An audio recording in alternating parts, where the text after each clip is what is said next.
Hello दोस्तों, कैसे हो आप सब। I hope you all are doing fantastic और आप सबकी पढ़ाई एकदम अच्छे से चल रही है। आई होप आपको ये कॉस्टिंग बाइट्स की सीरीज पसंद आ रही है और आपके लिए ये यूजफुल भी है।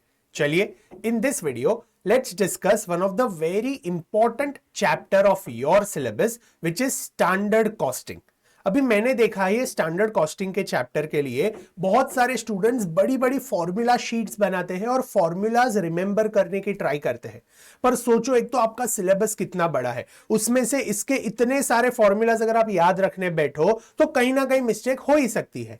इसीलिए ये वीडियो में आई विल एंश्योर कि मैं आपको फॉर्मूलाज कैसे डिराइव करने हैं ना वो सिखा दूंगा। मैं आपको लॉजिकली ये फॉर्मूलाज बने कैसे हैं वो सिखा दूंगा, सो दैट आपको एक भी फॉर्मूला बाय हार्ट करने की जरूरत नहीं है और कोई फॉर्मूला शीट मेंटेन करने की जरूरत नहीं है।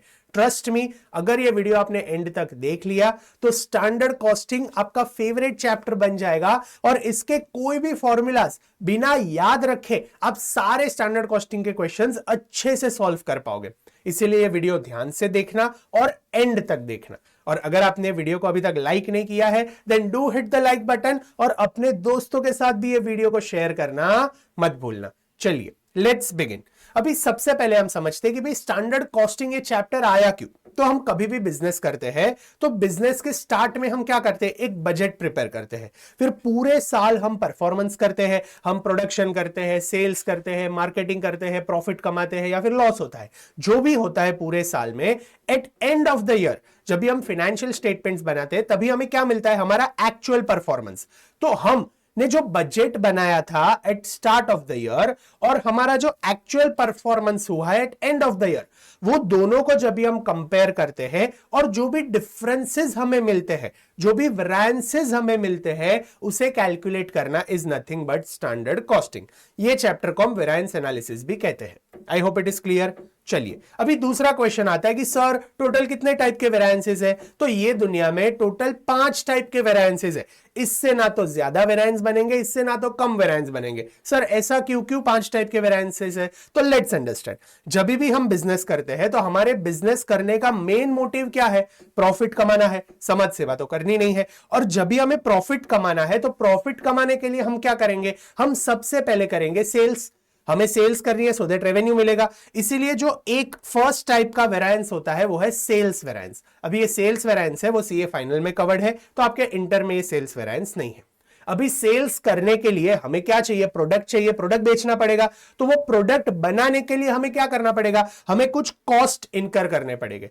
अभी टोटल कितने कॉस्ट है, तो कोई भी प्रोडक्ट बनाने के लिए हमने देखा है कॉस्टिंग में 4 टाइप के कॉस्ट है, इसके अलावा और कोई कॉस्ट नहीं है। एक है मटेरियल कॉस्ट, दूसरा है लेबर कॉस्ट, तीसरा है फिक्स्ड ओवरहेड कॉस्ट एंड चौथा है वेरिएबल ओवरहेड कॉस्ट। इसीलिए ये 5 टाइप के वेरिएंसेस बन सकते हैं, material variance, labour variance, fixed overhead variance, variable overhead variance और sales variance. I hope it is clear, simple, logical. चलिए लेट्स मूव अहेड। अभी हम समझते हैं मटेरियल कॉस्ट वेरिएंस। अभी मटेरियल कॉस्ट वेरिएंस जब भी समझाता हूं मैं तभी थोड़ा स्लो जाऊंगा, ये वीडियो शायद थोड़ा लेंदी हो सकता है, बट ट्रस्ट मी अगर आप पूरा वीडियो एंड तक देख लेते हो तो ये चैप्टर आपके लिए केक वॉक हो जाएगा और एग्जाम में ये चैप्टर आता ही है। एंड बहुत सारे स्टूडेंट्स ये चैप्टर के क्वेश्चंस को ऑप्शन में छोड़ देते हैं, बट ये एक इजी चैप्टर है। और ये चैप्टर की और एक ब्यूटी मैं आपको बताऊं, ये चैप्टर में आप गलत नहीं जा सकते और अगर आप गलत गए तो आप क्रॉस चेक कर सकते हो कि मेरा आंसर राइट है या रॉन्ग है। इसीलिए ये चैप्टर स्कोरिंग चैप्टर है, बट इसे अच्छे से समझना पड़ेगा। अगर आप फॉर्मूलाज याद रखने चाहते हो तो ये चैप्टर आपके लिए डिफिकल्ट हो जाता है। इसलिए अच्छे से ये चैप्टर को समझ लो सो दैट आप अच्छे से सारे क्वेश्चंस भी अटेम्प्ट कर पाओ, क्योंकि इसकी ये ब्यूटी है कि ये चैप्टर में आप आपके सारे आंसर्स क्रॉस चेक कर सकते हो। तो अगर हम कहीं पे गलत भी हो गए, कोई मिस्टेक भी हो गया, तो हम क्रॉस चेक करके उसे करेक्ट कर सकते हैं। इसीलिए स्कोरिंग है, बट इसे अच्छे से हमें समझना पड़ेगा। चलिए, सबसे पहला टाइप का वेरिएंस है मटेरियल कॉस्ट वेरिएंस, यानी मटेरियल से रिलेटेड जो भी वेरिएंसेस है वो एक एक करके हम समझते हैं। वो समझने के लिए हम एक एग्जांपल ले लेते हैं। Let's read the example. यहां पे क्या दिया है, 4 units of material A and 1 unit of material B is required to produce finished good F. हमें फिनिश्ड गुड एफ बनाना है, जिसके लिए हमें क्या चाहिए, 4 यूनिट्स ऑफ मटेरियल ए चाहिए and 1 unit of material B चाहिए। Okay, calculate all material variances if 10,000 units of F R produced. हमें अगर 10,000 यूनिट्स ऑफ फिनिश गुड्स बनाने हैं तो जितने भी मटेरियल वेरिएंसेस है वो सारे हमें कैलकुलेट करने हैं, ठीक है। Standard rate of A is 2 rupees and standard rate for B is 10 rupees. यानी मार्केट में अगर हम ए खरीदने जाते हैं तो हमें 2 रुपए का मिलता है और बी खरीदने जाते हैं तो हमें 10 रुपए का मिलता है। Easy, simple. अभी यही क्वेश्चन को हम टैबुलेट फॉर्म में डाल देते हैं, क्योंकि स्टैंडर्ड कॉस्टिंग का कोई भी सम सॉल्व करना हो तो हमें एक टेबल बनाना पड़ता है जिससे आपका सॉल्विंग इजी हो जाएगा। चलिए, सबसे पहले हमें इंफॉर्मेशन क्या दिया है कि एक standard unit of F finish goods बनाने के लिए हमें क्या चाहिए, तो हमें ए के 4 क्वांटिटी चाहिए और हमें यहां पे बी के 1 क्वांटिटी चाहिए, करेक्ट। ए कितने का है, 2 रुपए का है और बी कितने का है, 10 रुपए का है। तो मेरा जो टोटल फिनिश गुड्स एफ बनेगा उसका कॉस्ट कितना होगा, I will require 4 units of A. Per unit of A is 2 rupees, तो 4 इंटू 2 8 रुपीज, एंड मुझे 1 यूनिट चाहिए बी का जो 10 रुपए का है, तो इसका आएगा 10 रुपीज। तो हमारा जो टोटल कॉस्ट हो जाएगा वो हो जाएगा 18 रुपीज। Clear, simple. हमें क्या कहा है, calculate material variance for production of 10,000 units of finish goods. तो यहां पर 10,000 यूनिट्स ऑफ फिनिश गुड्स अगर मुझे बनाने हैं तो 10,000 यूनिट्स ऑफ फिनिश गुड्स जो मैंने बना ली है, मैंने क्या कहा, ये हमारा बजट था, स्टैंडर्ड था, हमने सोचा था कि इतने में करेंगे। अभी क्वेश्चन में हमें एडिशनल इंफॉर्मेशन यहां पे क्या दिया है, ये जो एक्चुअल है ना, ये मैंने ऊपर थियरी में नहीं लिखा है but this is given in the question, okay. तो एक्चुअल परफॉर्मेंस हमारा क्या हुआ है, एक्चुअली हमने 10,000 यूनिट्स प्रोड्यूस किए जिसके अंदर हमने 52,000 यूनिट्स ऑफ ए यूज किया है and 8,000 units of B use किया है, हेंस टोटल हमने 60,000 यूनिट्स यूज किए हैं। हमने एक्चुअली ए 3 रुपीज में परचेस किया है, हमने एक्चुअली बी 7 रुपीज में परचेस किया है, तो हमारा यहां पर टोटल कॉस्ट होता है 156 and 56,000 which comes to 2,12,000 rupees. Simple, यहां तक हमें क्वेश्चन था, ये जो क्वेश्चन था वो हमारा क्वेश्चन गिवन था। अभी हमें क्या करना है, अभी हम सीधा सॉल्यूशन की ओर जाते हैं। अभी कोई भी क्वेश्चन जब भी आप स्टैंडर्ड कॉस्टिंग का सॉल्व करते हो तो फर्स्ट थिंग हमें क्या करनी है, फर्स्ट थिंग है हमें कंपेयर करना है। जैसे मैंने आपको कहा कि हम क्या करते हैं, बजट एंड एक्चुअल परफॉर्मेंस को कंपेयर करते हैं। तो कंपेयर करने के लिए मुझे एक apple to apple comparison table चाहिए। अभी यहां पर जो स्टैंडर्ड डेटा है वो 1 यूनिट का है और एक्चुअल मेरा जो परफॉर्मेंस है वो 10,000 यूनिट्स का है। तो मुझे क्या करना पड़ेगा, मुझे हमारे एक्चुअल परफॉर्मेंस के हिसाब से स्टैंडर्ड बनाना पड़ेगा। Hence I will have to prepare standard usage for actual production या फिर standard quantity for actual production. तो यहां पर मुझे स्टैंडर्ड्स को रिवाइज करने पड़ेंगे कि अगर 1 यूनिट के लिए ये स्टैंडर्ड है तो मेरा जो एक्चुअल परफॉर्मेंस है 10,000 यूनिट्स, उसके लिए आइडियल क्या होना चाहिए, स्टैंडर्ड क्या होना चाहिए। तो स्टैंडर्ड क्या था कि हमें 1 यूनिट बनाने के लिए 4 यूनिट ए के चाहिए, 1 यूनिट बी का चाहिए। तो अगर हम 10,000 यूनिट्स बनाते हैं तो हमें कितने यूनिट्स ए का चाहिए, आपको क्रॉस मल्टीप्लाई करना है। अगर 1 यूनिट फिनिश गुड्स बनाने के लिए हमें 4 यूनिट ए का चाहिए तो 10,000 यूनिट्स ऑफ फिनिश गुड्स बनाने के लिए हमें कितने चाहिए, तो यहां पर हमें आंसर मिल जाएगा 40,000 यूनिट्स। सिंपल। तो आइडियली हमें ए के 40,000 यूनिट्स यूज करने चाहिए थे, वैसे ही हमें बी के 10,000 यूनिट्स यूज करने चाहिए थे, करेक्ट। ए हमें कितने रुपीस में लाना चाहिए था, 2 रुपीस में, because that was the standard rate, यहां पे गिवन है। और बी हमें कितने में लाना चाहिए था, 10 रुपीस में, which is the standard rate. Clear, simple, easy. तो अगर हम सारी चीजें स्टैंडर्ड के हिसाब से करते, अगर हम सारी चीजें स्टैंडर्ड के हिसाब से करते तो हमारा टोटल कॉस्ट कितना होना चाहिए था, आइडियली हमें 40,000 यूनिट्स ऑफ ए यूज करना चाहिए था एट 2 रुपीज, तो 80,000 हमारा ए का खर्चा होता और 10,000 यूनिट्स ऑफ बी यूज करने चाहिए थे 10 रुपीज एट स्टैंडर्ड रेट, तो हमारा 1 लाख का बी का खर्चा होता। टोटल हमारा खर्चा होता 1,80,000। टोटल हमारा खर्चा होता 1,80,000। पर एक्चुअली हमारा खर्चा कितना हुआ है, एक्चुअली हमारा यहां पे खर्चा हुआ है 2,12,000। एक्चुअल खर्चा हुआ है 2,12,000। इसका मतलब क्या है कि हमारे स्टैंडर्ड परफॉर्मेंस और एक्चुअल परफॉर्मेंस में कोई डिफरेंस है, और कोई डिफरेंस है इसीलिए हमें ये वेरिएंसेस कैलकुलेट करने पड़ेंगे और इसके अंदर हमें इन डेप्थ उतरना पड़ेगा कि भाई ये डिफरेंस किसकी वजह से है, व्हाई इज दिस डिफरेंस। इसलिए हम यहां पर अभी वेरिएंस एनालिसिस करेंगे। क्लियर, लॉजिकल, यहां तक परफेक्ट जा रहे। चलिए लेट्स मूव अहेड। अभी सबसे पहले तो हमें पता चल गया कि हमारा जो टोटल मटेरियल कॉस्ट है ना उसमें ही डिफरेंस है। आइडियली 1,80,000 कॉस्ट होना चाहिए था पर हमारा हो गया है 2,12,000।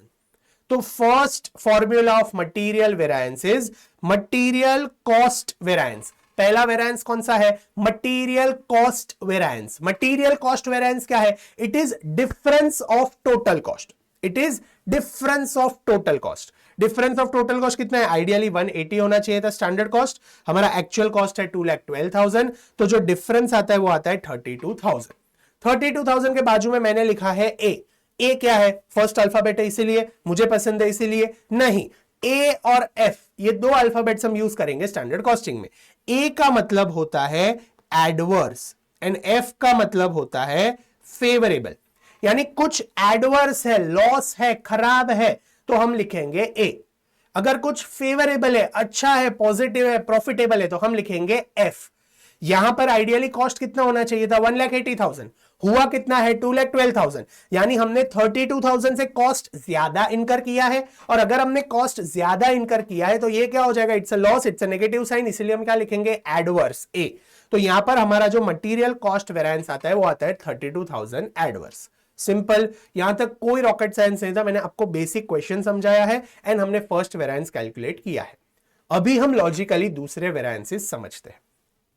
दूसरा जो वेरिएंस आता है वो है मटेरियल प्राइस वेरिएंस। दूसरा जो वेरिएंस आता है वो है मटेरियल प्राइस वेरिएंस। अभी material price variance, material usage variance, वो सारी चीजें समझे उसके पहले कोई भी स्टैंडर्ड कॉस्टिंग का सम हम सॉल्व करते हैं तो हमें दो चीजों का ध्यान रखना है। हमें दो चीजों का ध्यान रखना है। फर्स्ट थिंग जो हमें ध्यान रखना है वो क्या है? फर्स्ट थिंग जो हमें ध्यान रखना है कि हम जिस भी चीज का वेरिएंस कैलकुलेट करते हैं उसका डिफरेंस हमें ब्रैकेट में लेना है। जिसके भी चीज का हम वेरिएंस कैलकुलेट करते हैं उसका हमें क्या करना है? उसका हमें डिफरेंस ब्रैकेट में लेना है। करेक्ट? जिस भी चीज का हम वेरिएंस कैलकुलेट करते हैं उसका डिफरेंस हमें ब्रैकेट में लेना है। यहां तक क्लियर है? दूसरी चीज, इंपॉर्टेंट चीज जो आपको याद रखनी है, देखो ये सारी चीजें अगर आपको याद हो जाएगी ना तो फॉर्मूलाज याद रखने की जरूरत नहीं है। सबसे पहला लॉजिक हमें क्या याद रखना है? जिसका वेरिएंस हमें कैलकुलेट करना है उसका डिफरेंस हमें ब्रैकेट में लेना है। अभी बात करते हैं ब्रैकेट के बाहर की। ब्रैकेट में हमने क्या लिया? जिसका वेरिएंस कैलकुलेट करना है वो। अभी ब्रैकेट के बाहर अगर आप रेट से मल्टीप्लाई करते हो, ब्रैकेट के बाहर अगर आप रेट से मल्टीप्लाई करते हो then your rate always has to be standard. Your rate always has to be standard. दिमाग में घुसा दो, रेट कैसा होना चाहिए? स्टैंडर्ड होना चाहिए। और अगर आप क्वांटिटी कैलकुलेट करते हो, अगर आप क्या करते हो? क्वांटिटी कैलकुलेट करते हो, then your quantity always has to be actual. Your quantity always has to be actual. आपका क्वांटिटी क्या होना चाहिए? एक्चुअल होना चाहिए। क्वांटिटी क्या होना चाहिए? एक्चुअल होना चाहिए। यहां तक क्लियर है? Simple, easy, logical. चलिए, आई होप ये दो चीजें आपको क्लियर है। जिसका भी वेरिएंस हम ले रहे हैं उसका डिफरेंस हमें ब्रैकेट में लेना है। और ब्रैकेट के बाहर अगर रेट मल्टीप्लाई करते हैं then it has to be standard always. और ब्रैकेट के बाहर अगर हम क्वांटिटी मल्टीप्लाई करते हैं then quantity always has to be actual. यहां तक क्लियर है? सिंपल है। ये चीजें मैं आपको लॉजिकली समझाऊंगा, ठीक है? चलिए, let's take material price variance. Material price variance. अभी ये मटेरियल प्राइस वेरिएंस में हमें क्या करना है? हमें प्राइस वेरिएंस कैलकुलेट करना है। तो ब्रैकेट के अंदर क्या आएगा? डिफरेंस ऑफ प्राइस आएगा। और अगर अंदर हम रेट ले रहे हैं, प्राइस ले रहे हैं, तो बाहर हमें क्वांटिटी लेना है। अभी आप सुन लो अच्छे से, आपको लॉजिकली सारी चीजें समझ में आ जाएगी। हम जब ये वेरिएंस कैलकुलेट करते हैं तो ब्रैकेट के अंदर हम क्या लेते हैं? Difference of variance that we want to calculate. हमें कौन सा वेरिएंस कैलकुलेट करना है? प्राइस वेरिएंस कैलकुलेट करना है। तो डिफरेंस ऑफ प्राइस हम ब्रैकेट में लेंगे, डिफरेंस ऑफ रेट हम ब्रैकेट में लेंगे। और अगर रेट हम ब्रैकेट में ले रहे हैं तो बाहर हमें क्वांटिटी लेनी है। और अगर हम दूसरा जब भी मटेरियल यूसेज वेरिएंस कैलकुलेट करते हैं, it is nothing but material quantity variance. तो जब भी क्वांटिटी वेरिएंस कैलकुलेट करते हैं तो हम ब्रैकेट के अंदर डिफरेंस इन क्वांटिटी लेंगे। और अगर ब्रैकेट के अंदर हम क्वांटिटी ले रहे हैं तो बाहर हम क्या लेंगे? बाहर हम रेट लेंगे। और अगर बाहर हम रेट लेते हैं तो रेट हमेशा कौन सा लेना है? स्टैंडर्ड। और बाहर अगर हम क्वांटिटी लेते हैं तो क्वांटिटी कौन सी लेनी है? एक्चुअल। यहां तक क्लियर है? चलिए, अभी एग्जांपल के साथ समझते हैं तो आपको बेटर क्लियर हो जाएगा। Material price variance. अभी ये मटेरियल प्राइस वेरिएंस कैसे कैलकुलेट करेंगे? तो प्राइस वेरिएंस है तो difference in price, difference in price क्या आएगा, हमें जो ए है मटेरियल ए वो कितने में खरीदना चाहिए था, we should have purchased at 2 rupees but we have purchased at 3 rupees.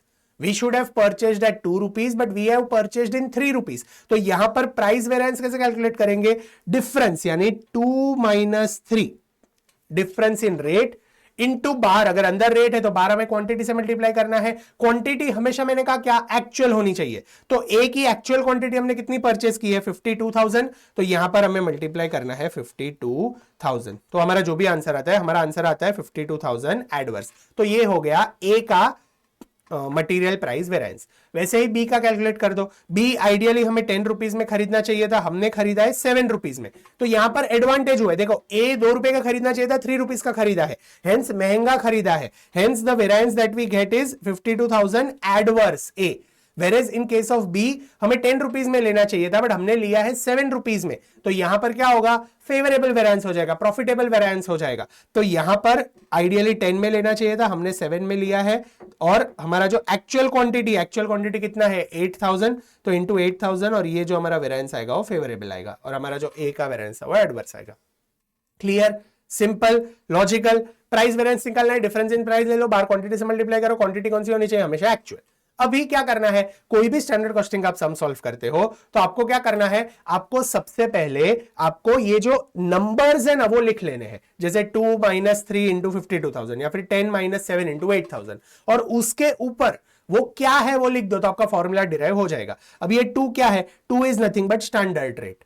फिर 3 क्या है, 3 is nothing but actual rate. और बाहर जो ये 52,000 में मल्टीप्लाई किया वो क्या है, वो it is nothing but actual quantity. एक सेकेंड, ये लाइन क्यों आ रही है, लेट मी रिमूव। हाँ, तो ये जो 52,000 है वो क्या है, एक्चुअल क्वांटिटी। तो हमारा फॉर्मूला क्या बन गया मटेरियल प्राइस वेरिएंस का, actual quantity into standard rate minus actual rate. अभी अगर आप ये फॉर्मूला याद रखने जाओ और फिर सॉल्व करो तो ये स्टैंडर्ड कॉस्टिंग होने से रहा, ये याद ही नहीं रहेगा फॉर्मूलाज, मुझे भी नहीं रहते। हमें क्या करना है, डिराइव करने हैं फॉर्मूला, लॉजिकली समझना है, ताकि कोई भी वेरिएंस कैलकुलेट करे तो हमें फॉर्मूलाज अच्छे से याद हो जाए। ठीक है, आई hope it is clear material price variance कैसे करना है। अभी आ जाते हैं मटेरियल यूसेज वेरिएंस। फिर ये दोनों फॉर्मूला के मैं आपको लॉजिक समझा दूंगा कि क्यों हमने स्टैंडर्ड रेट लिया, क्यों हमने एक्चुअल क्वांटिटी लिया। ठीक है, चलो मटेरियल यूसेज वेरिएंस कैसे कैलकुलेट करेंगे। मैंने आपको कहा डिफरेंस इन क्वांटिटी, मैंने आपको क्या कहा, जिसका वेरिएंस कैलकुलेट करना है उसका डिफरेंस लेना है। अभी ये एक सेकंड में, हाँ चलो, मटेरियल क्वांटिटी में आइडियली हमें कितनी क्वांटिटी यूज करनी चाहिए थी, हमें आइडियली 40,000 क्वांटिटी यूज करनी चाहिए थी, एक ही। हमने कितनी की है, हमने 52,000 की है। तो हमारा जो यूसेज वेरिएंस आएगा वो कैसे निकलेगा, इट विल बी 40,000 माइनस 52,000। अभी अंदर अगर क्वांटिटी है तो बाहर किससे मल्टीप्लाई करना है, रेट से मल्टीप्लाई करना है। और रेट मैंने कौन सा कहा, हमेशा कौन सा होना चाहिए, स्टैंडर्ड रेट। तो स्टैंडर्ड रेट ए का कौन सा है, 2 rupees is the standard rate, तो multiply this by 2। And ideally 40,000 use करने चाहिए, पर हमने कितने किए, 52, ज्यादा किया है, इसलिए ये जो वेरिएंस आएगा वो कैसा आएगा, एडवर्स आएगा। तो यहाँ पे हमारा आंसर आता है 24,000 एडवर्स। वैसे ही बी के लिए आइडियली हमें 10,000 क्वांटिटी यूज करने चाहिए थे, बट हमने सिर्फ 8,000 क्वांटिटी यूज की, यानी हमने कम क्वांटिटी यूज किया, which is a good sign, इसलिए ये फेवरेबल वेरिएंस आएगा। तो difference in quantity which is 10,000 minus 8,000, और अगर अंदर क्वांटिटी है तो बाहर क्या आना चाहिए, रेट। रेट कौन सा आएगा, हमेशा स्टैंडर्ड। तो जो स्टैंडर्ड रेट है वो 10, तो 10,000 minus 8,000 into 10 which comes to 20,000 favourable. अभी ये ऊपर आप फॉर्मूला बना दो, ये 40,000 क्या है स्टैंडर्ड क्वांटिटी, 52,000 क्या है एक्चुअल क्वांटिटी, और ये 2 क्या है स्टैंडर्ड रेट। तो मटेरियल यूसेज वेरिएंस का फॉर्मूला हो जाएगा standard rate into standard quantity minus actual quantity. Clear, simple. चलिए अभी हम लॉजिकली समझते हैं कि भाई ये ऑलवेज हमें रेट जो है वो स्टैंडर्ड क्यों लेना है, फिर क्वांटिटी है वो एक्चुअल क्यों लेनी है। तो लेट्स अंडरस्टैंड। अभी जब भी हम बिजनेस करते हैं तो हमने देखा कि यहां पर मटेरियल में तो डिफरेंस है, मटेरियल वेरिएंस में तो डिफरेंस है। हमने 32,000 एडवर्स का डिफरेंस निकाला कि मटेरियल महंगा मिला है हमें, या फिर हमने ज्यादा मटेरियल यूज किया है। दो रीजन हो सकते हैं, मटेरियल कॉस्ट वेरिएंस एडवर्स आया है, उसके दो ही रीजन हो सकते हैं। पहला रीजन है या तो हमने महंगा खरीदा है या तो हमने कॉस्टली खरीदा है, इसका मतलब प्राइस में लोचा है। हमें 10 रुपीज का खरीदना चाहिए था, हमने 12 का खरीदा, हमें 6 का खरीदना चाहिए था, हमने 8 का खरीदा। इसका मतलब क्या है, प्राइस ज्यादा है, हमने महंगा खरीदा है, जिसकी वजह से डिफरेंस आ सकता है। दूसरा रीजन क्या है कि हमने महंगा नहीं खरीदा है पर हमने ज्यादा क्वांटिटी यूज कर ली है। आइडियली हमें 10,000 क्वांटिटी यूज करनी चाहिए थी बट हमने 20,000, 30,000, 40,000 क्वांटिटी यूज कर ली है, इसकी वजह से डिफरेंस आ रहा है। इसीलिए material cost variance can be further split into material price variance and material usage variance.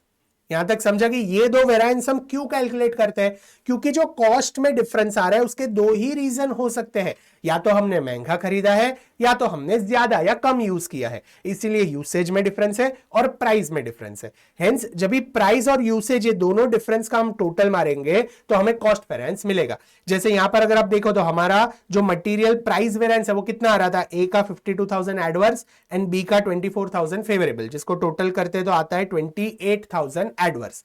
और यूसेज वेरिएंस कितना आ रहा था, ए का 24,000 एडवर्स एंड बी का 20,000 फेवरेबल, हेंस नेट आता है 4,000 एडवर्स। तो 28,000 adverse plus 4,000 adverse is equal to 32,000 adverse, which is nothing but our cost variance. यहां तक क्लियर है? सिंपल, इसलिए मैंने आपको क्या कहा, स्टैंडर्ड कॉस्टिंग में हम क्रॉस चेक भी कर सकते हैं कि हमारा राइट है कि नहीं। कॉस्ट वेरिएंस 32,000 आया, उसका मतलब फर्दर स्प्लिट हमने किया उसको प्राइस और यूसेज में, तो प्राइस और यूसेज का टोटल आना चाहिए कॉस्ट वेरिएंस। क्लियर? अभी इसका लॉजिक समझते हैं।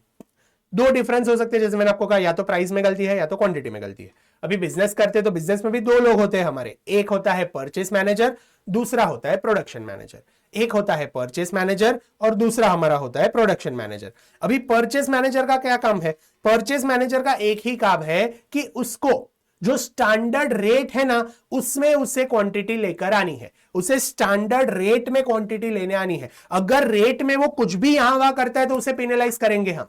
जो प्राइस वेरिएंस में करते हैं हम डिफरेंस इन रेट निकालते हैं, उसे 2 रुपए में लाना चाहिए था ए, लेकिन वो 3 रुपए में लेके आया, यानी he bought 1 rupee costly, then we have to penalize the purchase manager for that 1 rupees. But वो 1 रुपीज हम कितने पे पेनलाइज करेंगे, 40,000 पे कि 50,000 पे? तो यहां पर हम उसे पेनलाइज करेंगे 52,000 पे, which is actual quantity. Sir क्यों? क्योंकि परचेस मैनेजर का काम ये नहीं है डिसाइड करना कि भाई प्रोडक्शन मैनेजर को कितनी क्वांटिटी यूज करनी है। उसका एक ही काम है, प्रोडक्शन मैनेजर उसे जितनी भी क्वांटिटी बोलेगा कि भाई तुझे इतनी क्वांटिटी लेकर आनी है, तो उसे स्टैंडर्ड रेट में वो क्वांटिटी लेकर आनी है। अगर वो स्टैंडर्ड रेट में वो क्वांटिटी नहीं लाता है तो पूरी एक्चुअल क्वांटिटी जितनी प्रोडक्शन मैनेजर ने मंगाई है उस पर ये बंदे को पेनल्टी पे करनी पड़ेगी। यहां तक समझा? Logical. Ideally he should have bought at 2 rupees but he bought at 3 rupees, 1 रुपए महंगा लेके आया, लेकिन कितनी क्वांटिटी महंगी लेके आया, 52,000 यूनिट्स। एक्चुअल क्वांटिटी वो ज्यादा लेकर आया, उससे डिसाइड नहीं करना है, उससे प्रोडक्शन मैनेजर को नहीं कहना है कि भाई तुझे आइडियली स्टैंडर्ड के हिसाब से 40,000 क्वांटिटी यूज करना चाहिए था, तूने 52,000 यूज किया इसलिए मुझे तो पेनल्टी सिर्फ 40,000 पे लगनी चाहिए। नहीं, तुझे प्रोडक्शन मैनेजर जितनी क्वांटिटी लाने को बोलता है उतनी लेके आ, लेकिन स्टैंडर्ड रेट पे लेके आ। हेंस परचेस मैनेजर की जो भी गलती होती है वो ये मटेरियल प्राइस वेरिएंस में कैलकुलेट होती है। इसीलिए जो क्वांटिटी हम बाहर मल्टीप्लाई करते हैं ना वो हमेशा एक्चुअल होती है, because purchase manager has to be penalized for the actual quantity. Purchase manager has to be penalized for the actual quantity. अभी आ जाता है दूसरा बंदा जो है प्रोडक्शन मैनेजर। अभी प्रोडक्शन मैनेजर को आइडियली 40,000 यूनिट्स यूज करने चाहिए थे, वो भाई ने किए 52,000 यूनिट्स, यानी उसने ज्यादा यूज कर लिया। अभी इसे जब हम बोलते हैं कि परचेस मैनेजर 3 रुपए के गुड्स लेकर आया है और तूने 12,000 क्वांटिटी ज्यादा यूज किया और 3 रुपए का मुझे गुड्स पड़ा, तो 36,000 में तुझे पेनलाइज करूंगा। बोलेगा अरे रुको रुको रुको रुको, मुझे आपने पहले क्या कहा था कि एक क्वांटिटी 2 रुपए में मिलेगी, इसीलिए मैंने 12,000 ज्यादा यूज किया। मुझे थोड़ी पता था वो परचेस मैनेजर 3 रुपए में लेके आएगा, 4 रुपए में लेके आएगा, 5 रुपए में लेके आएगा, उससे मुझे क्या लेना देना। परचेस मैनेजर जितने में भी लेके आए, it is none of my concern. My concern is what, I have to use quantity in standard proportion. लेकिन अगर मेरी गलती हो जाती है तो I should be penalized only for the rate which I was told earlier. मुझे आपने क्या कहा था कि 2 रुपए में गुड्स मिलेंगे, तो अगर 2 रुपए में गुड्स मिलने वाले थे तो मुझे पेनल्टी कितने पे लगनी चाहिए, सिर्फ 2 रुपए पे। हेंस कभी भी हम रेट मल्टीप्लाई करते हैं तो रेट हमेशा स्टैंडर्ड बार आता है, क्योंकि production manager has to be penalized only for the standard rate and not for the actual rate. Whereas purchase manager is, उसकी ड्यूटी क्या है, उसे स्टैंडर्ड रेट में गुड्स लाने। अगर वो महंगा लाता है तो प्रोडक्शन मैनेजर ने जितनी क्वांटिटी मंगाई है वो सारी क्वांटिटी पे उसे पेनल्टी भरनी पड़ेगी। Hence quantity is always actual in the outside the bracket and जो रेट है is always standard outside the bracket. Clear? Simple, logical समझ में आ गया है? अगर इतना आपको समझ में आ गया है तो आपका 80% स्टैंडर्ड कॉस्टिंग का चैप्टर सॉर्ट हो गया है। थोड़ा ज्यादा टाइम हुआ, लगभग हमने 20 मिनट्स लिए समझने में, बट अगर इतना आप अच्छे से समझ लेते हो तो आपका 80% ये चैप्टर सॉर्ट हो गया। अभी यही लॉजिक्स के बेसिस पे हम सारे क्वेश्चन सॉल्व करेंगे। यहां तक क्लियर है? सिंपल। चलिए, तो अभी तक हमने क्या देखा? अभी तक हमने देखा हमारा जो मटेरियल कॉस्ट वेरिएंस था वो 32,000 एडवर्स था। फिर हमने देखा कॉस्ट वेरिएंस एडवर्स आने के दो रीजन हो सकते हैं। ये तो या तो हम ज्यादा कॉस्टली मंगा रहे हैं, प्राइस में लोचा है, या फिर हम ज्यादा या कम क्वांटिटी यूज करें, यूसेज में लोचा है। तो वो दोनों के वेरिएंस हमने कैलकुलेट किया है। हमारा जो प्राइस वेरिएंस आ रहा था वो 28,000 एडवर्स आ रहा था, और हमारा जो यूसेज वेरिएंस आ रहा था वो 4,000 एडवर्स आ रहा था। क्लियर? अभी ये जो 4,000 एडवर्स है, जो यूसेज वेरिएंस है, ये भी दो रीजन की वजह से हो सकते हैं। Hence usage variance can be further split into material mix variance and material yield variance. अभी ये material mix and material yield क्या है? तो यील्ड का मतलब है कि एक्चुअल क्वांटिटी में हमने गलती की है, एक्चुअल क्वांटिटी में गलती हमने की है, लेकिन हमारा जो रेशियो है, हमारा जो मिक्स है, वो हमारा क्लियर है। हमने एक्चुअल क्वांटिटी में गलती की है। और जो मिक्स है, मिक्स का मतलब क्या है कि हमने यहां पे रेशियो में गलती की है। हमने क्या किया है? रेशियो में गलती किया है। चलिए, अभी हम ये दोनों वेरिएंसेस को समझते हैं। हमने यूसेज वेरिएंस ऊपर कैलकुलेट किया है। यूसेज वेरिएंस हमारा क्या था? 40,000 माइनस 52,000, करेक्ट, और विच कम्स टू 24,000 एडवर्स। अब ये 24,000 कैसे आया? तो हमने यहां पर जो स्टैंडर्ड रेट है हमारा 2, वो मल्टीप्लाई किया था। इसका आंसर आता है 12,000, एंड हमारा जो स्टैंडर्ड रेट है 2, वो हमने मल्टीप्लाई किया था, विच इज एडवर्स। ये ए के लिए है। क्लियर? Simple, easy. और जो हमारा बी का यूसेज वेरिएंस था वो कितना था? 10,000 माइनस 8,000 विच कम्स टू 2,000, और हमारा स्टैंडर्ड रेट है 10, तो ये आ जाता था 20,000 फेवरेबल। ठीक है, मैं टोटल नहीं लिख रहा हूं। अभी यहां पर समझो, अभी हमारा जो स्टैंडर्ड रेशियो था वो क्या था? आइडियली हमें 5 यूनिट्स यूज करने चाहिए थे टू मेक फिनिश प्रोडक्ट, और ये 5 यूनिट्स में 4 यूनिट्स ए के होने चाहिए थे और 1 यूनिट बी का होना चाहिए था। तो यहां पर अगर हमने 60,000 यूज किए हैं एक्चुअली, तो इसका भी रेशियो आइडियली 4:1 होना चाहिए था। आइडियली रेशियो 4:1 होना चाहिए था। तो अगर इसे मैं 4:1 के रेशियो में डिवाइड करता हूं, तो आइडियली मुझे 48,000 यूनिट्स ऑफ ए यूज करने चाहिए थे and 12,000 units of B use करने चाहिए थे। यहां तक क्लियर है? हम यहां पर मिक्स वेरिएंस निकाल रहे हैं, रेशियो की गलती ढूंढ रहे कि क्वांटिटी में तो लोचा मारा है, लेकिन क्वांटिटी में लोचा मारने में भी दो रीजन, यूसेज में, या तो क्वांटिटी की गलती है यूसेज में, या फिर मिक्स की गलती है। तो वो अभी हम फर्दर एनालाइज कर रहे हैं। तो यहां तक क्लियर है? आइडियली हमें ए के 48,000 और बी के 12,000 हमें यूज करने चाहिए थे। चलिए, तो सबसे पहले हमें क्या करना चाहिए था? 48,000 एंड जो दूसरा हमने क्या 12,000, वो दोनों हम यहां पर कैलकुलेट कर लेते हैं। अभी the difference of 40,000 and 48,000, difference of 40,000 and 48,000 is nothing but yield variance. Difference of 40 and 48,000 is nothing but yield variance. समझा रहा हूं लॉजिकली, टेंशन मत लो। And difference of 48,000 and 52,000 is mix variance. Difference of 48,000 and 52,000 is mixed variance. Let's understand. Standard क्या था? Ideally 40,000 use करने चाहिए थे मेरे भाई, हमने कितना किया है? 52,000 किया है, बराबर। अब ये 40 से 52 का जो सफर है उसके अंदर भी दो गलती है। एक तो मिक्स की गलती है यानी रेशियो की गलती है, और दूसरी एक्चुअल क्वांटिटी की गलती है। अभी आइडियली, इन आइडियल सिनेरियो हमें 4:1 के रेशियो में यूज करना चाहिए था ए और बी, और हमने 4:1 के रेशियो में ही यूज किया। तो हम क्या करते? हम 48,000 ए यूज करते और 12,000 बी यूज करते। हम 48,000 ए यूज करते और 12,000 बी यूज करते। तो आइडियली 40,000 से 48,000 ज्यादा यूज हुआ। ये तो क्वांटिटी की गलती है, यील्ड की गलती है। हमने ज्यादा क्वांटिटी यूज कर ली, भले स्टैंडर्ड प्रोपोर्शन में यूज किया, यानी 40 से 48 तक रेशियो की गलती नहीं है। 40 से 48 तक रेशियो की गलती नहीं है। 40 भी स्टैंडर्ड रेशियो में है, 48 भी स्टैंडर्ड रेशियो में है। 40 जो है that is in the standard ratio for standard quantity, और 48 जो है that is in the standard ratio of actual quantity. यानी 40 से 48 तक रेशियो की गलती नहीं है, यहां सिर्फ क्वांटिटी की गलती है, यील्ड की गलती है। इसीलिए 40 से 48 का जो डिफरेंस है उसे हम क्या कहते हैं, मटेरियल यील्ड वेरिएंस। और अंदर ब्रैकेट के अंदर क्या है, क्वांटिटी है, तो बाहर क्या आएगा, रेट आएगा। रेट मैंने कहा हमेशा कौन सा होना चाहिए, स्टैंडर्ड रेट। तो हमारा जो यील्ड वेरिएंस है वो कैसे कैलकुलेट होगा, 40,000 माइनस 48,000 इंटू 2। और similarly for B 10,000 minus 12,000 into 10। Clear, simple. अभी अगर हम एक्चुअल रेशियो में यूज करते तो 48,000 एंड 12,000 यूज होता, पर हमने एक्चुअली कितना यूज किया है, एक्चुअली हमने यूज किया है 52,000 एंड 8,000। हेंस ये 48,000 से 52,000 का जो डिफरेंस है that is because of mix. हमने गलत रेशियो में यूज किया है।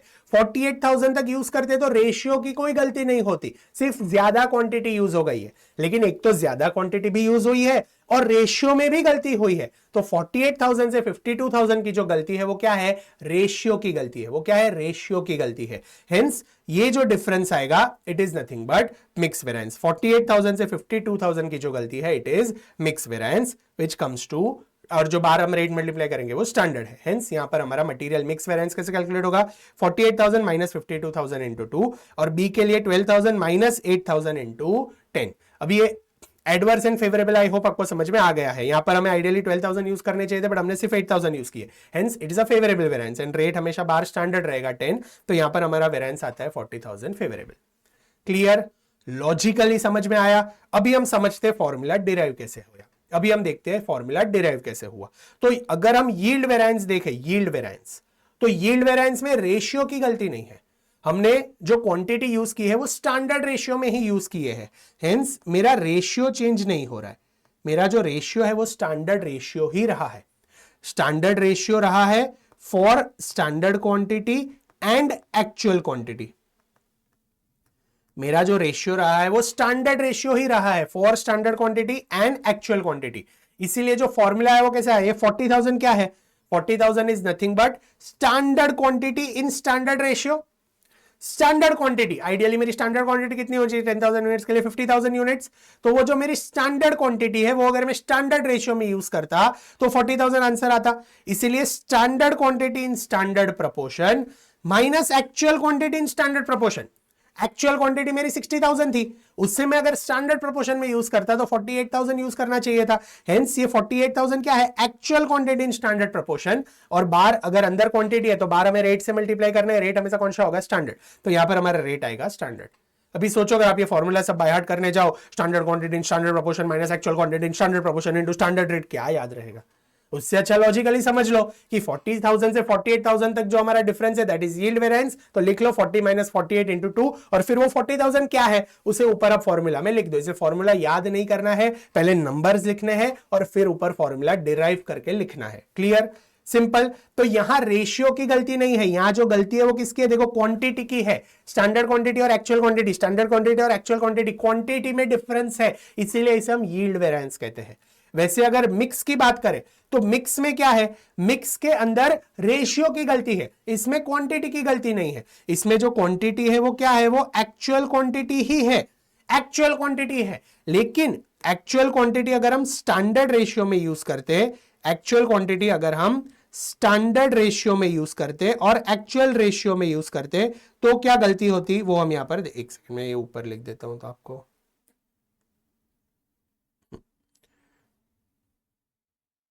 चलो यहां पर जगह है, यहां पर लिख देता हूं। ये जो मिक्स वेरिएंस है उसमें रेशियो की गलती है, क्वांटिटी की गलती नहीं है। हमारी जो क्वांटिटी है वो तो हमने एक्चुअल क्वांटिटी ही लिया है, लेकिन एक्चुअल क्वांटिटी जब हम स्टैंडर्ड रेशियो में लेते, एक्चुअल क्वांटिटी हम स्टैंडर्ड रेशियो में लेते और एक्चुअल क्वांटिटी जब हम एक्चुअल रेशियो में ले रहे तो क्या गलती हो रही है वो हम यहां पर देखेंगे। एक्चुअल क्वांटिटी अगर मैं स्टैंडर्ड रेशियो में यूज करता, मेरी एक्चुअल क्वांटिटी कितनी है 60,000, करेक्ट। उसे अगर मैं स्टैंडर्ड रेशियो में यूज करता, स्टैंडर्ड रेशियो में, तो मेरे कितनी आती 48,000 आती। बट मैंने एक्चुअल क्वांटिटी को एक्चुअल रेशियो में एक्चुअली मैंने 52,000 यूज किया है। हेंस यहां पर रेशियो की गलती है, रेशियो की गलती है, इसीलिए हम इसे कहते हैं मिक्स वेरिएंस। तो इसका फॉर्मूला कैसे बनेगा, ये 48,000 क्या, it is nothing but actual quantity in standard proportion and 52,000 क्या है, actual quantity in actual proportion, और बाहर हमें जो मल्टीप्लाई करना है वो रेट है, विच is nothing but standard rate. I hope it is clear, logical. तो यहां पर हमारा जो यील्ड वेरिएंस वो कितना आ रहा है, टोटल यील्ड वेरिएंस हमारा आता है 36,000 एडवर्स, और हमारा जो मिक्स वेरिएंस आता है वो कितना आता है, मिक्स वेरिएंस हमारा आता है 32,000 फेवरेबल। तो 36,000 adverse plus 32,000 favorable which comes to 4,000 adverse which is our usage variance। तो यहां पर ये हमारा टैली हो गया। आई hope it is clear, simple. तो हमारी जो मिक्स की वजह से गलती थी उसका आंसर क्या आ रहा है, 28,000 फेवरेबल, और हमारा जो यील्ड वेरिएंस है वो कितना आ रहा है, 32,000 एडवर्स, करेक्ट। सॉरी 36 एंड 32 है, माय मिस्टेक। ये आ जाता है 32,000 फेवरेबल हमारा जो मिक्स रेशियो है, और हमारा जो यील्ड रेशियो है वो आ जाता है 36,000 एडवर्स। तो ये दोनों का अगर हम टोटल मारे तो हमें यहां पर मिल जाता है 4,000 adverse. I hope it is clear, simple, logical, standard costing समझ में आ रहा है। शायद पहली बार आप देख रहे हो तो आपको थोड़ा डिफिकल्ट लग सके, लेकिन एक बार अगर आप ये वीडियो देख लो और लॉजिक समझ लो तो ये चैप्टर एकदम इजी हो जाएगा आपके लिए। एक बार वापस रिवाइज कर लेते हैं। दो मेन चीजें याद रखनी है, जिसका भी वेरिएंस कैलकुलेट करना है उसका डिफरेंस हम ब्रैकेट में लेंगे, और ब्रैकेट के बाहर अगर आप रेट मल्टीप्लाई करते हो तो it should be standard rate, अगर आप क्वांटिटी मल्टीप्लाई करते हो तो it should be actual quantity. Material के अंदर हमने 5 वेरिएंसेस देखे। Material cost variance is nothing but difference of cost, standard cost minus actual cost. Material price variance, purchase manager उसे रेट की गलती की है, इसलिए डिफरेंस इन रेट इनटू बाहर क्वांटिटी हमेशा कौन सी आएगी, actual quantity, hence difference in rate into actual quantity is material price variance. Material usage variance is difference in quantity, quantity की गलती है, डिफरेंस इन क्वांटिटी इनटू बाहर रेट, रेट हमेशा कौन सा आएगा, स्टैंडर्ड रेट। अब ये material usage variance can be further split into yield variance and mix variance. या तो क्वांटिटी की गलती है या तो रेशियो की गलती है। क्वांटिटी की गलती है तो हमें कैसे कैलकुलेट करना है, उसमें क्वांटिटी की गलती है, रेशियो की गलती नहीं है, hence standard quantity in standard ratio minus actual quantity in standard ratio, ratio की गलती नहीं है, इनटू स्टैंडर्ड रेट। और अगर हम मिक्स वेरिएंस कैलकुलेट करते हैं तो इसमें रेशियो की गलती है, क्वांटिटी की गलती नहीं है, हेंस हमें जो क्वांटिटी है वो तो एक्चुअल क्वांटिटी रखनी है, इसलिए standard ratio in actual, actual quantity in standard ratio minus actual quantity in actual ratio, और बाहर जो आएगा वो स्टैंडर्ड रेट आएगा। Clear, simple, logical, easy. I hope ये यहां तक आपको अच्छे से समझ में आ गया है। नोट्स लिख लेना, एक दो क्वेश्चंस प्रैक्टिस कर लेना, तो ट्रस्ट मी ये चैप्टर आपके लिए एकदम इजी हो जाएगा। अगर ये यहां तक आपको यूजफुल लगा हो और आपने वीडियो को अभी तक लाइक नहीं किया है तो do it the like button. अपने सारे दोस्तों के साथ भी ये वीडियो शेयर करना, और कमेंट्स में मुझे बताना कि आपको और कौन से वीडियोस चाहिए, आपको ये कैसा लगा, कुछ मुझे और सिंप्लीफाई करना है, इंप्रोवाइज करना है, so that I can read your comments and be available and helpful to you all. ठीक है, मिलते हैं अगले वीडियो में। यहां तक मुझे सुनने के लिए thank you so much. Channel को अगर सब्सक्राइब नहीं किया है तो सब्सक्राइब कर देना, so that you don't miss out on interesting videos. चलो मिलते हैं अगले वीडियो में, तब तक के लिए keep smiling, be happy, stay motivated and keep studying. Bye bye.